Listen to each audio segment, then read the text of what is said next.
கரூர் அருகே தனியார் நிறுவனத்தில் ஏற்பட்டிருக்கக்கூடிய தீ விபத்தில் 25 புதிய பேருந்து கொண்டுகள் எரிந்து சேதமடைந்திருக்கின்றன. விவரங்களுடன் இணைகிறார் செய்தியாளர் செல்வராஜ்.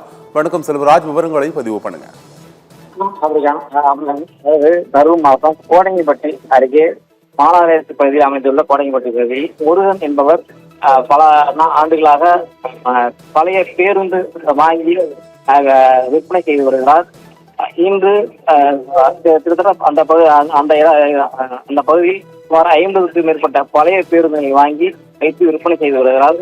இன்று தொழிலாளர்கள் அங்கு ஈடுபட்டு வந்த போது திடீரென தீ விபத்து ஏற்பட்டதை அடுத்து தொடர்ந்து தொழிலாளர்கள் அருகே இருந்த தீயணைப்புத்துறைக்கு தகவல் அளித்து தீ பரவாமல் அங்க இருக்கிற தண்ணீரை வைத்து அணைத்து வைத்தனர். ஆனால் தீயை அணைக்க முடியவில்லை.